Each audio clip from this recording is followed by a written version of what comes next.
Hello, I'm here with a quick layout, and I wanted to start by showing you all the products that I pulled out and thought that I was going to use. I had intentions of using all this. I kind of had an idea in mind of where I was headed, and so I started out by pulling out some products that I thought would work with my storytelling. So this is I have an album that I gift layouts to my cousins.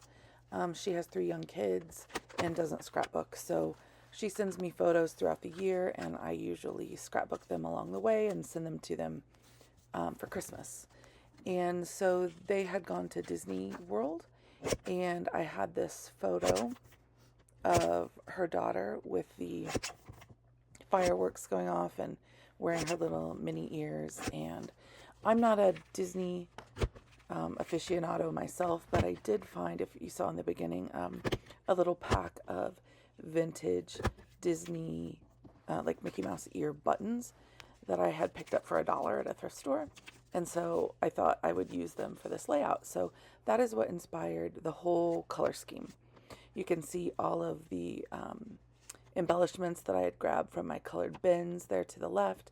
And then I pulled out a paper pad and picked out papers that supported that color scheme. And there I'm using my little woody crayons in colors that I pulled out to go with the ears.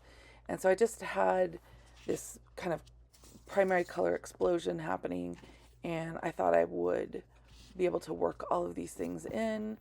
And I quickly realized that I didn't necessarily love those pattern papers. I didn't like the lack of contrast in some of them against the white background, and so I'm just trying some different things here. All of this was inspired by a layout that I saw a Hip Kit Club post, and it was the maker was Daniela, and I really love what she did. This stamped background was inspired by that. And I really, so far I'm just trying some stuff out. I already have sort of ruled out the pattern paper. I'll set that aside and use that for something else. I tried the little woody crayons. Don't love what I've got there.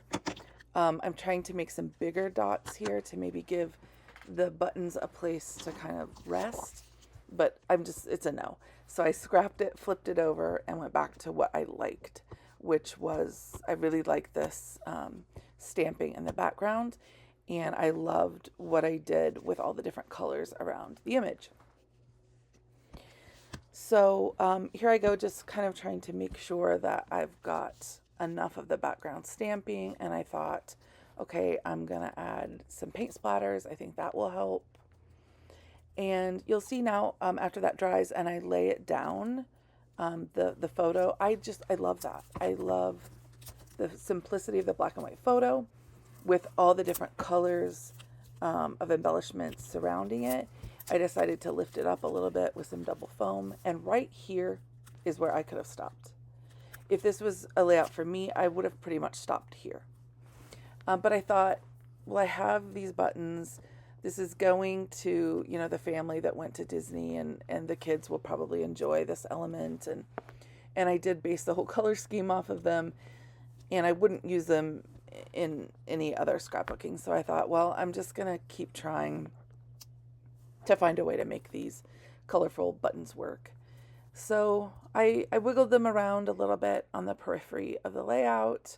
And like I said, this is a step too far for me personally, but it was kind of the whole point, and I'd already eliminated so much. So I thought, well, I'm just going to send it on this layout and go full throttle. So I thought I pulled out some enamel dots in some of the coordinating colors. I thought that might help a little bit with the paint splatters and just kind of moving the color around the periphery and just kind of tie in the Mickey buttons a little bit more. At this point, I'm looking and thinking, what else can I do here? So I pulled out my Dymo and did a little title. And then I didn't have any blue enamel dots, so I pulled out the little Woody, and I underlined a few of the happies to kind of work in some of the blue. And here's where we ended up. Thanks for watching.